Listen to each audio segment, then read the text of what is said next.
ध्यान रखना है, ध्यान यही हो और पूरे विश्वास के साथ करना है। मैं शरीर नहीं हूँ, मैं मन भी नहीं हूँ, मैं संवेदनाएं भी नहीं हूँ, ये सब मेरे सेवक हैं। मैं अनंत हूँ, ऐसे करना है, ऐसे नहीं, मैं इन सबसे आगे हूँ, मैं इन सबसे परे हूँ, मैं पुरुष या स्त्री नहीं हूँ, मैं जवान या वृद्ध नहीं हूँ, मैं सुंदर या बदसूरत नहीं हूँ, मैं मित्र या शत्रु नहीं हूँ, मैं माता या पुत्री नहीं हूँ, मैं पिता या पुत्र नहीं हूँ, मैं पति या पत्नी नहीं हूँ। ये मात्र वर्गीकरण है। और मैं हूँ कौन? मैं अनंत हूँ, अविनाशी हूँ, इन सबसे परे हूँ, मैं पूर्ण हूँ, मैं हर वक्त प्रसन्न हूँ, मैं परमात्मा का रूप हूँ, मैं सर्वशक्तिमान हूँ, मुझे कोई परिस्थिति दुखी नहीं कर सकती, मुझे कोई परेशान नहीं कर सकता,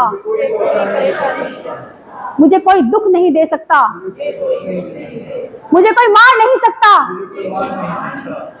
मुझ में कोई कमी नहीं है, मैं अच्छा या बुरा नहीं, मैं उन सबसे परे हूँ,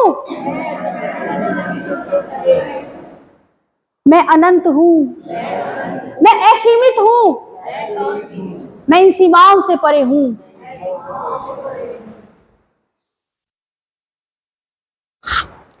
अब इन सबसे होता क्या है?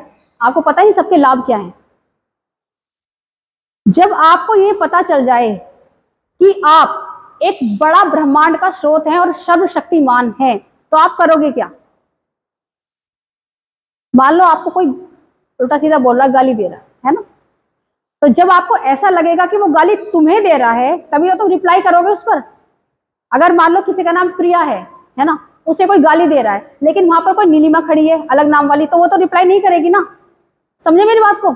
यानी कि आप उसे अपने ऊपर ले रहे हो और अपने आप को वो समझ रहे हो, जो वो बोल रहा है, गालियां दे रहा है, गलत बोल रहा है, क्रोध कर रहा है, तो अपने आप को समझ रहे हो आप वो सब कुछ, तभी तो आप रिप्लाई कर रहे हो। अगर आप अपने आप को उससे बड़ा समझ लो तो आप रिप्लाई नहीं करोगे, हंसोगे उस पर। इसीलिए आपने सबने कथा सुनी होगी, एक गांव में जब महात्मा बुद्ध गए तो जो उनसे चिढ़ता था व्यक्ति, गांव का प्रधान था, साहूकार था, जब उसने देखा कि इनकी बड़ी आवभगत हो रही है तो उसको अपने आप बड़ा हीन भावना से ग्रस्त हुआ और उसने कहा कि इनको किस तरह इस गांव में आने से रोकना चाहिए। लेकिन फिर भी लोग उनको लेकर के आए अपने यहाँ पर, उनका प्रवचन चल रहा था, तो उसने आकर के पहले उल्टा सीधा बोला उनको, फिर उनके ऊपर थूका, फिर वो वहां से जब उसने देखा कि तो कुछ भी रिप्लाई नहीं कर रहे, हंस रहे हैं केवल, तो वहां से चला गया। और रात भर सो नहीं पाया वो, रात भर उसे नींद नहीं आई, सुबह बड़ा व्यथित हुआ, उसका दिमाग खराब सा हो गया, पागल सा हो गया, सुबह भागा भागा गया कि वो प्रवचन चल रहा होंगे कहाँ पर है, जबकि अगले गांव चले गए थे वो भागता भागता पहुंचा उनके पास और जाकर उसने हाथ जोड़े पैरों में गिर गया, कहने लगा मुझे माफ कर दो, मुझसे बहुत गलती हुई। कह रहा आप कौन हो? कौन हो आप? कह रहे अरे आपको याद नहीं, कल मैंने आपको बहुत गाली दी थी, थूका भी था आपके ऊपर, बहुत गाली। कह रहे मुझे तो पता नहीं, मुझे कहा था आपने? तो मैं आपको ये समझाना चाह रही हूँ, ये जो सारी मन बीज मंत्र आपको बता रही हूँ, उसका मन समझने की कोशिश करो। ये सिर्फ बोलना ही नहीं है, इसको अपने अंदर आपको समझना है, इसका रहस्य क्या है। इसका रहस्य ये है कि जब अपने आप को अनंत अविनाशी समझोगे, अपने आप को परम प्रभु का स्वरूप समझोगे और अपने आप को इतना बड़ा समझोगे, तो छोटी छोटी चीजें जो होती है ना दिन भर की, आप सब जानते हो, गृहस्थी में सभी गृहस्थ हैं यहाँ पर जितने भी हैं, कोई सन्यासी नहीं है। कितनी प्रॉब्लम होती है, मेरे पास खुद प्रॉब्लम लेकर आते हैं लोग। कैसे? इसने ये कह दिया, उसने वो कह दिया, ये बात वो बात, अब ये परेशानी, दिन भर पता नहीं कितनी परेशानियों को लेकर के आते हैं। वो कुछ भी नहीं होती, लेकिन हम उनमें उलझे रहते हैं क्योंकि हम अपने आप को बहुत छोटा समझते हैं। हम डरते हैं क्योंकि हम अपने आप को छोटा समझते हैं। देखो, अगर व्यक्ति के अंदर शक्तियां हो, उसे पता चल जाए, शक्तियां जागृत हो जाए, तो क्रोध क्यों करेगा किसी पर? वो क्यों डरेगा किसी से? वो तो खुश रहेगा, हंसता रहेगा। और जो परेशान करने वाला है वो खुद दुखी हो जाएगा, तो कहेगा इसमें तो कोई प्रभाव नहीं पड़ रहा। तो अपने आप को छोटा मत समझो, तुम अनंत अविनाशी हो, अपूर्ण हो। अपूर्ण हो तुम पूर्ण हो। ध्यान से सुनो बातों को, तुम लोग पूर्ण हो, अनंत अविनाशी हो, तुम ये साधारण नहीं हो तुम। तो अपने आप को साधारण जब तक समझोगे, जब तक डरोगे, क्रोधित रहोगे और बात बात पर खिन्न होगे, दुखी होगे। और जब अपने आप को आप अनंत अविनाशी समझना शुरू कर दोगे, सर्वशक्तिशाली समझोगे, परम प्रभु परमात्मा का अंश समझना शुरू कर दोगे, तो छोटी छोटी बातों पर परेशान होना छोड़ दोगे। आपको बातें दुखी करना बंद कर देंगी। आपको छोटी छोटी परिस्थितियां तो घर गृहस्थी में होती है, परिवारों में, फैमिलीज में और रिश्तेदारों में होती है, कोई दुखी नहीं कर पाएगा आपको, कोई परेशान नहीं कर पाएगा, और जीवन में चमत्कार घटित होने लगेंगे आपके। जिनके लिए दुनिया पागल है, किन किन के लिए पागल है? धन, प्रेम, सुख, इन सब के लिए पागल है दुनिया। इसी के पीछे तो सब इंसान भाग रहे हैं, चाहे कहीं भी रहने वाले हो। सुख और स्वास्थ्य के पीछे सारी दुनिया भाग रही है, लेकिन ये सब उससे दूर भागती है चीजें। तो उन सब चीजों के पीछे भागना आप बंद कर दोगे। क्यों बंद कर दोगे आप? क्योंकि आपको पता चल जाएगा कि स्रोत तो आप खुद ही हो।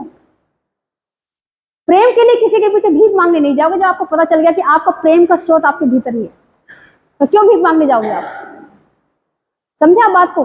तो ये मन है बीज मंत्र कम से कम जितनी बार हो सके दिन में अपने आप से बोलिए, पूरे विश्वास के साथ बोलिए। अगर जीवन में आपको कायाकल्प चाहिए, जीवन में बदलाव चाहिए, और जीवन में जागृति चाहिए, और जीवन में सचमुच आपको आनंद चाहिए, तो यहीं से एक बार हाथ जोड़ते हुए, हाथों घर्षण करते हुए अपने आप से कहेंगे कि मेरा हृदय बिल्कुल स्वस्थ है, मैं बिल्कुल स्वस्थ हूँ, मैं बिल्कुल आनंदित हूँ, मुझे मेरी हर समस्या का समाधान मेरे पास है, और इस ब्रह्मांड की सारी दिव्य ऊर्जाएं मेरे साथ है, मेरी रक्षा करती हैं। बस यहीं से आते हुए वापस और बैठ जाएंगे, और सुबह उठते ही इसको बोलेंगे, सोते हुए इसको बोलोगे, तो जीवन में चमत्कार शुरू होगा आपके। केवल फैट लूज करना और पेट कम करना ही जीवन का ध्येय नहीं होता। ये तो हमें इसलिए करने पड़ते हैं क्योंकि हम बैठ के प्राणायाम नहीं कर सकते, ध्यान नहीं कर सकते, अपने अंदर की जो शक्तियां हैं उन्हें जगा नहीं सकते, क्योंकि जब पेट ज्यादा बढ़ जाता है, वेट ज्यादा बढ़ जाता है, तो आदमी एक पोजीशन में काफी टाइम तक बैठ नहीं सकता। इसीलिए ये सब चीजें हैं।